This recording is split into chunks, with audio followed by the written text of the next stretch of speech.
gentlemen, thank you so much for joining us on another episode of Getting to the Top, where I interview transformational leaders about their leadership journey. And today I have none other than Simone Martin-Sulgan, who is a good friend, a fellow mommy, and an absolute phenomenal human being. What I love about this conversation that I'm about to have with Simone is that we're both women in tech, and there are far too few women in tech. And so what I want and hope in this series, and certainly in this conversation, is to encourage more women to pursue a career in tech, but also to pursue more leadership roles in tech, because tech needs to be available to everybody. And by having more representation at the senior levels of tech, we have the ability to get that done. So thank you so much, Simone, for joining us today. No problem, Racquel. It's my absolute pleasure to be here. I think your topic about, really transformational leadership, it is very relevant now for that whole EDI conversation that we're starting to have, and I think it's long overdue. Fabulous, fabulous. So we'll start by asking Simone to introduce herself. She is the Vice President and General Manager of Cable and Wireless, Flow Trinidad, but to introduce herself in terms of her role and what it entails, and certainly a little bit about how she got there. Sure. So as Racquel would have said, I am the first woman to actually run the company. Flow Trinidad belongs to the Cable and Wireless group of companies. There are about 17 to 18 markets, both across the English-speaking Caribbean and Latin America. Trinidad has the ultimate pleasure of being the only fixed-only player within our group. We are a subsidiary of a wider group of companies called Liberty Latin America, which I'm sure some of you would have heard about in the news, over the past or so. In my role, again, as I said, first woman to actually head it up. Trinidad is the number 3 in terms of a cable and wireless perspective. And basically what we do is that we connect. We have that one-of-a-kind connection with all the homes within Trinidad. We are the largest internet provider, video via, cable TV provider within Trinidad. And, for me, my vision is to make this company where flow equals home. So instead of looking at it as just a tech company, it's about, we connect the home. We create opportunities for families to get together, whether it is a movie night that we would have, made available through cable TV or video on demand, or even giving them connectivity to explore a world beyond their doorstep. And for us, it's about taking that tech and changing it from text and specs and putting it into consumer language. What does that mean for the average person? I think a lot of us in the past 18 to 24 months would have had to quickly pivot from face-to-face learning, for example, and having online school, having to actually do your day-to-day job from home. And we actually were a big enabler of that. And, it for us, it's trying to see, how do we serve the customer? How do we now prepare ourselves to have products and services that are future-proofed, right? So God forbid there's another, how do I say it, life-altering event to happen, that, we make sure that our customers are rightfully equipped to handle whatever comes on. And again, our aim is to become one of the most desirable places to work in the country. So I think we have quite a lot set up that we'd like to achieve. And basically it's, for me, like I said, to just flip the script a bit and have us be more customer facing and customer understanding. And that's ultimately my goal and my vision. How did I get to be here? So I would have said, if you'd asked me 20 something years ago, if I'd be sitting here, I'd be like, no, what are you talking about? Because I didn't think it was possible, right?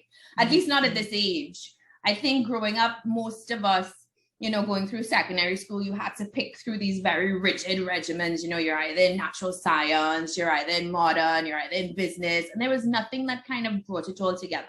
And that's what running a company is, right? It's an interdisciplinary act, because you're a finance person, you're an HR person, you have to study, trends, what's going on. So it forces you to draw on a lot of different subject areas, let's say. Different disciplines, different life experiences, which is exactly so important to have different lived experiences at the leadership level.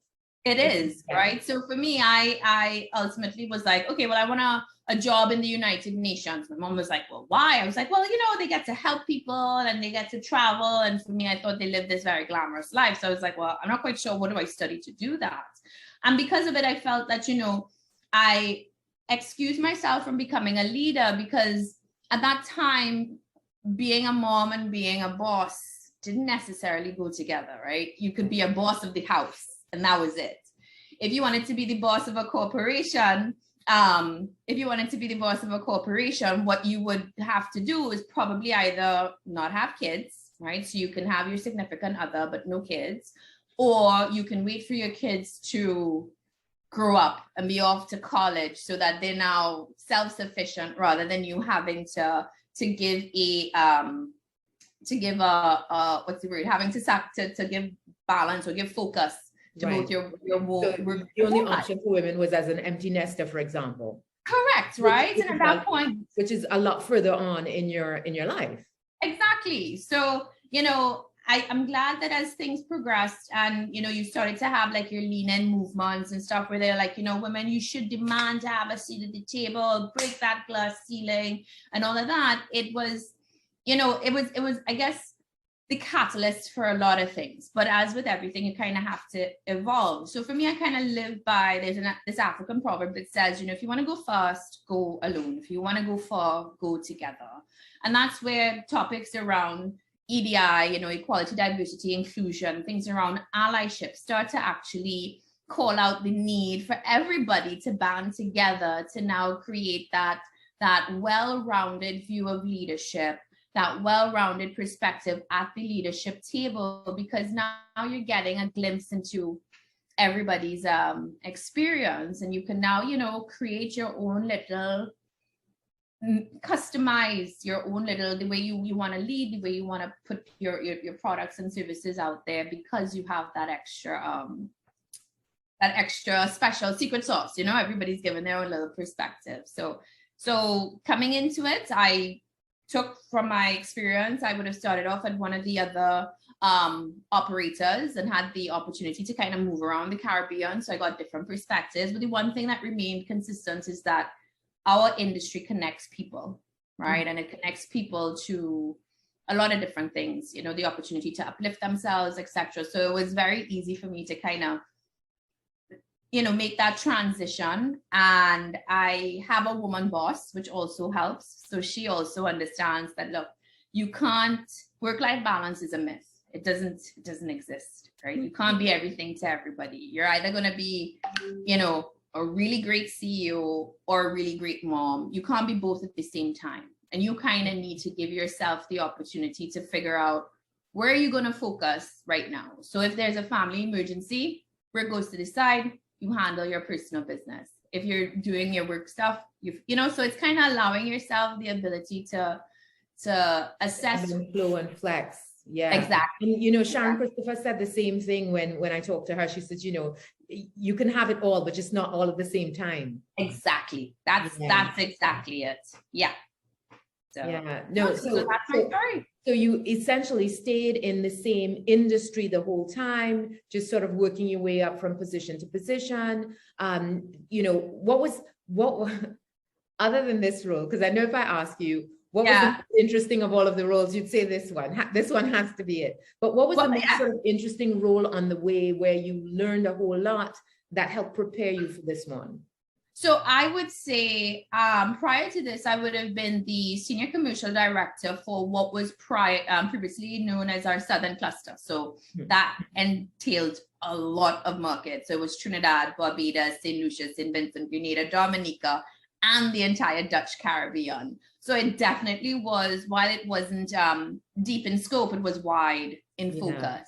So I think what that kind of taught me, it was like, I have 2 kids, right? But now this kind of taught me about having like 9 kids. And it's all about trying to figure out who do you give attention to, because they're all asking for your attention. They're all asking for help. They're all, they all want you to help them, but you kind of have to now prioritize because you are one person. So I think that role for me helped teach me about prioritizing. It also helped me to learn about, trusting the team and trusting the process and allowing at a local level, people to kind of have their own autonomy rather than micromanaging, so to speak. Just allow them to say, hey, well, we need a tiebreaker, we need some guidance, and basically being a parent, but in a work sense, if that makes, if that analogy helps. So that for me would definitely have been the most influential, I think, and the most enjoyable, because I got to work with so many people from all over the Caribbean, right? And just understanding what our products and services mean for their customers, and how do we, how we are actually making a difference. Yeah, so you talked about, how your work and your business was essential during COVID, and in many ways that would have been transformational in terms of, the focus on how you do what you do and how you deliver, and the requirement that you were now not just entertainment and not just connectivity. You were now every school. You were, you were the chief educator of the country. Yep. Everything all in one. How did the business, and how did you transition to that the ability to think about the scope and not get overwhelmed by it? And then what were some of the things that you did to allow everybody else, or to bring everybody else on that journey? As you said, if you want to go far, go together. So how did you do that? So I think first and foremost, it was about making sure that our people were okay, right? Because you think about it, you have your call center agent who's used to coming inside a call center to work, now having to exist at home with a baby because there's no daycare, right? So it's all about, first and foremost, taking care of our staff and letting them know we understood. And what we would have done is that, we came up with what we were calling 4 R's, rotate, recharge, recover, and what was the other one? Recognize. So we recognized what they were going through. We encouraged them to take time off. We also gave them the opportunity to kind of move around the business, because with the place being shut down, it gave them the opportunity to experience other departments within the company without it becoming too disruptive. Then what we focused on was, we would have said, hey, listen, schools, right? This online learning, not a lot of these schools, without having the financial wherewithal, had either the hardware or the connectivity to allow teachers to now, carry out that learning process to their students. So we decided, all right, let's actually go to the source, which were the schools. How do we get those hybrid digital, smart boards to help them be able to deliver their classes through, the internet, and through small, basically just move from classroom to online. Then also the next step would have been in identifying students who actually needed equipment. So things like working with the Ministry of Government with our Adopt to School program, and also our AAA program, we physically gave out laptops to those students in need, right? And then the last piece is about providing affordable connectivity, because when you think about it, it's something that maybe you and I take for granted, that your home is going to have Wi-Fi and internet. Yeah. And for the average home, stuck at home for 6 months, income isn't coming as it used to. They're now being forced to actually make some really tough choices. Do we, pay the lights or pay the internet? And it was about us understanding that shift and being very proactive about it. So some of those are the things that we would have done to actually make a difference, and be a real good corporate socially responsible business. Would you say that was the sort of biggest transformation that you've been a part of or had to lead, or were there others? Are there any others that you'd want to share on this transformational leadership journey? No, I think this for me was the biggest one, right? And it's the most significant, because I actually get to give back to my country, for a change. And the part that I'm most proud of is that, the government has identified this whole digital transformation journey that it wants to, push Trinidad. And as a private company, this is how we play our part, right? Without one, waiting on the government to regulate or mandate it, or two, being, strong arm, but willingly giving of it. Because as most people would say, this is something that you would have to pay for. But we're saying, look, it doesn't make any sense. If let's just give it, and the entire nation can kind of move forward. So, like I said, COVID has been both a blessing and a curse. But in telecommunications and in connectivity, we've been actually able to become better because of it. We took this test into our testament, so to speak, and that's kind of how we want to be remembered. That's fabulous. It's funny, you're talking about corporate social responsibility, and we're looking at that so much in climate. Like, how do we get more companies involved and taking a leadership role? I feel like as much as governments are required to do, there's so much ground to cover. And I think they feel often stymied, by figuring out how to prioritize. And businesses used to being agile. So I think, taking that on and having that perspective and that moral compass in being able to run the business is so very important. And so is that just a part of the value system of the organization? Did you have to sort of nudge and pull in different directions to say, well, listen, this is the right thing to do? Was it influenced at all by your team in saying, well, listen, this is how we feel about it? How does that happen in a large organization like yours? So all of this is actually part and parcel of who we are as a company, right? It's woven into the LLA fabric. It's in our DNA, right? We have to give back. That is the role that we play. So to say that LLA, I know. Yeah, it's Liberty Latin America. So that's our parent company. So we have, our company philosophy. It is grounded in understanding the role we play, the importance of the services that we provide, and, not underestimating the influence that we as a private entity can have on the countries within which we operate. Our whole ESG portfolio also reinforces what we do. So our CSR stuff is based on things like access and care. And we're a people company, and we want to make sure that we actually do these things to make sure that people are connected and that they see the good that we're doing. I think that's great. So what's your leadership style? I would say that I'm very empowering. Okay. I think it's all about letting people feel that they have enough autonomy to do what they need to do. So my first thing would be, I establish this is what we need to achieve. Mm-hmm. But I will allow you as a subject matter expert to figure out how do we get there. Yeah. Right. So it's all about allowing the team to grow on their own, right? If you have to fail fast, we figure it out as a team and we move on.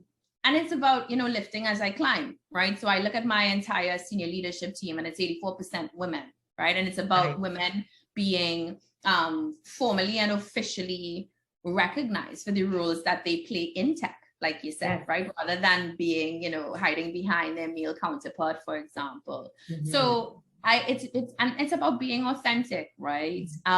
Like I said earlier, I am a mom, so I don't pretend to have it all together.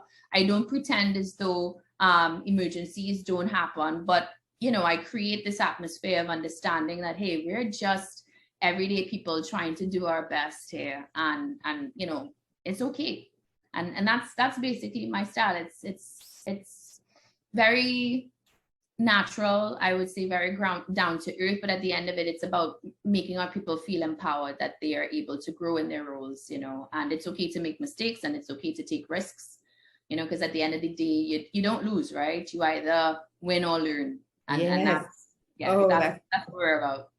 It's so funny. That's come up so many times, huh? And that's really important that we understand that dynamic.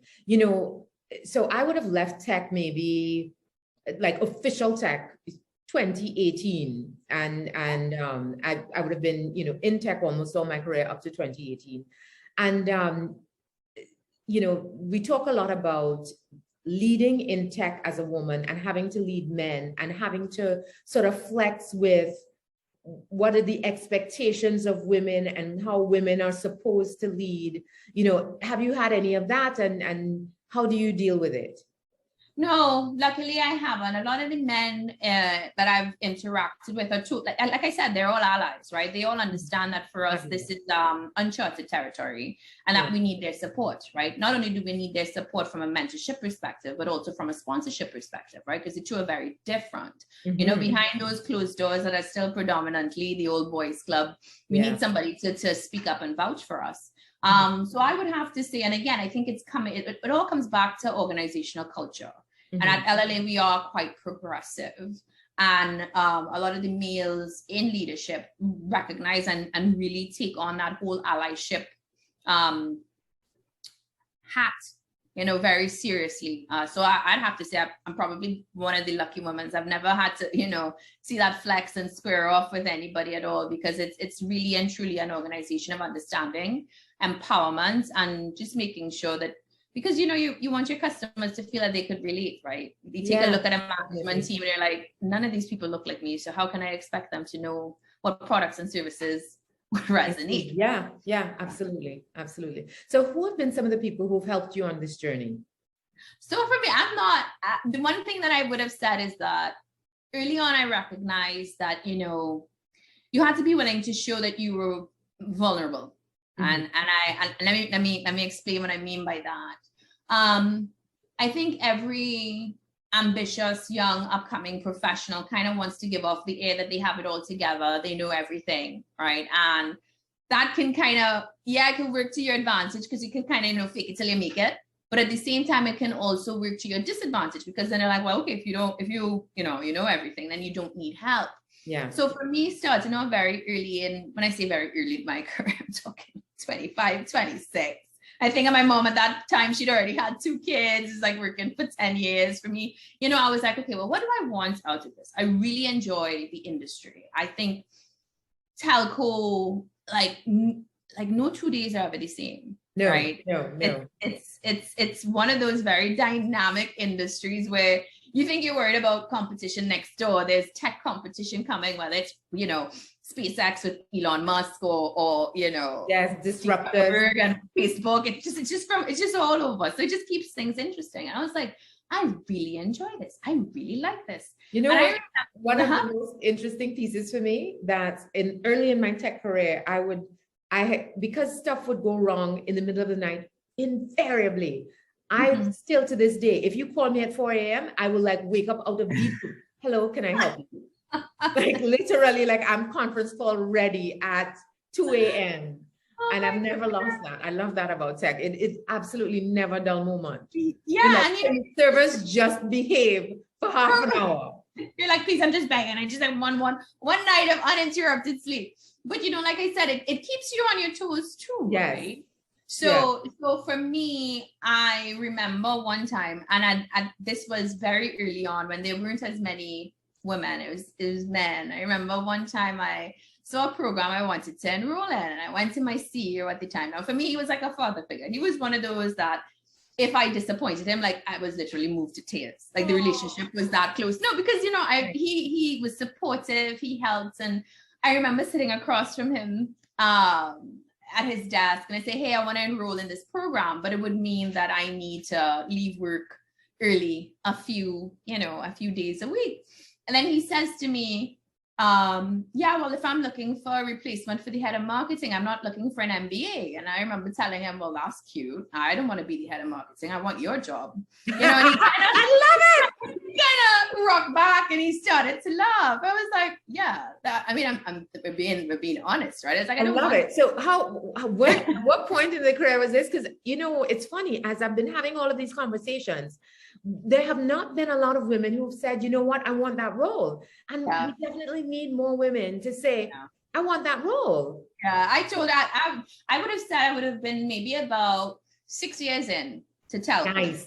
Right. So it was pretty early on. And I said, I want that job. But remember, I also have in the back of my mind that I can get there. It just means that if I wanted kids, it'll have to be after. Or I would need to make a sacrifice to say, well, no kids if I want to get there sooner rather than later. Right. So I remember him, you know, kind of rocking back and laughing. And I said, look, I'm not going to be naive about it. I don't want to be overlooked for the position because they're like, oh, she doesn't have an MBA, right?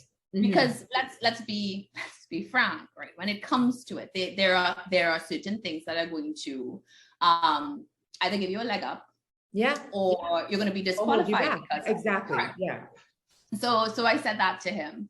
So that was one. And then the other one, I mean, early on also, I was quite passionate about what I did and very frustrated. And I had one, I was typical emotional woman. You know, if the agency didn't deliver, the campaign wasn't doing well, burst into tears kind of thing. And I had a boss also sit me down. He's like, listen, what I'm about to say to you is probably not the most politically correct thing to say, but you could be anything in this company if you would stop being such a woman.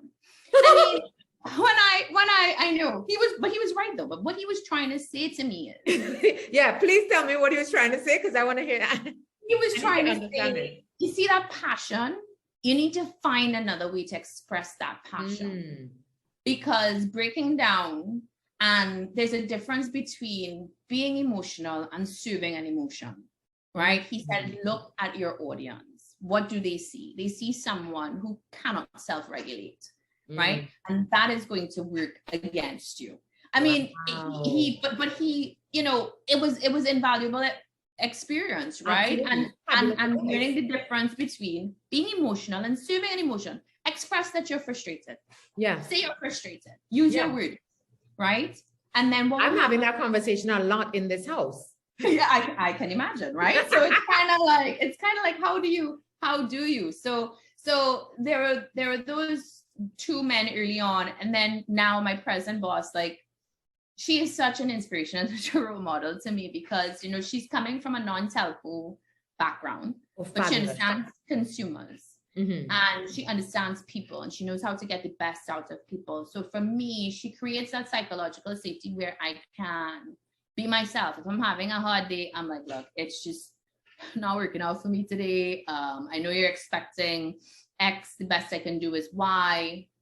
And she allows me to kind of go through those highs and lows, because it's very hard to disconnect the person from the role, right? Yeah. And it's not hard. It's impossible. You are yourself in every scenario. Yeah. And she demonstrates, she shows to us also, it's okay to be vulnerable. It's actually a strength. Yes. Right? So are you a Brene Brown fan? Yes. Right? She talks about the power of vulnerability, and that's so important. Yeah. So she, for me, is kind of like my North Star of what I want to be as a female leader, you know, and of course I'm ultra protective of her. So it's like, what do you need us to do? What do we need to achieve? And I'm just kind of there like, you know, chief worker bee behind getting it done. So she looks good because, you know, her influence is just so inspiring, and it's so moving, you know, that I'm like, yeah, I can get this done. And you know what? I don't have to pretend to be a machine who's not going through. I can show that, and that for me is I don't think any man would really show us how vulnerable he is. So in a way, I'm kind of glad that she's in that seat, so I can see myself in her, and then use that in the way that I lead my team. Yeah, you know, and become stronger and better for it. Oh my gosh, what an amazing sort of growth environment to help you to become the best leader that you can. I should talk to her. Yes, you should. I can give you her info. I would love to. For me, I mean, words cannot describe just how. Well, the thing is, I'm a fangirl of yours. So if you're a fangirl of hers, listen. She's like she is something special. And what she's trying to do for our industry and for our company, I don't think anybody else could do it. Nice. And that's why we need such a variety of people at the leadership level. Yeah, that are bringing different skills and new perspectives and new ways of doing things. So the advice, the off-color advice you received, was that the best advice you received? Well, I mean, I think they were all part of the journey, right? Because let me put it this way, I've never cried on the job since that conversation. So, you know, it did what it needed to do. It was funny. I came across, I think it was a Harvard Business Review article about what usually they say being emotional is bad and stuff like that. And it's, it now makes sense. But for me, I think it's more being unapologetic about going after sponsors rather than mentors. Because like I said, there is a difference, right? A mentor will teach you how to do things, but you need that person to vouch for you behind closed doors, and to use that what do you call it, that professional capital to your benefit. And it was establishing those relationships that I think came from me willingly putting aside my ego to say, look, I don't have all the answers. If I see someone who has answers to some of the questions that I want to, I need to ask, I'll align myself there and use that to kind of groom myself into the person that I want to become. Fabulous. Have you read Ursula Burns' Where You Are Is Not Who You Are? No, I haven't. I should put that on my reading list. Absolutely. And she talks about, the sponsors that she's had and how that worked for her on her leadership journey. And it was really, really well. I mean, the book is endearing. It's funny. It's wonderful. But I'd absolutely recommend that book as well. Sure. I put that on my list. See if I can pick that one up. Yeah, no, that's fabulous. Well, Simone, thank you so much for having this chat with me. It was my absolute pleasure. Like I said, I think, we're fortunate to be where we are because of the people in our lives, and also because of, that our tenacity. Let's be honest. I don't think our journeys have been as smooth, as easy for some. But it's about paying it forward. Anybody who looks like me, who has the same type of aspirations, they can now also see themselves in this role, rather than thinking, well, I don't really see any, it's nothing to aspire to here because I don't look like them. That's part of the difference that we will make. Absolutely. All right. Well, thank you for joining us at another wonderful episode of Getting to the Top, where we talk to transformational leaders about their transformational journey. And I learned so much from you, Simone, and I can't wait to see you again person to person. Simone is an absolute hoot and hilarious to hang out with. She's also a ridiculous perfectionist when it comes to entertaining. So I don't know what you're talking about. No, she's one of those people, like when you've been feted by someone, you're like, yes, I know you'd be good at your job because you are like precision and even about fun, which is great. I do try. Thanks, Racquel. All right, best of luck. Thank you. Take care, love. See ya. Bye. Bye.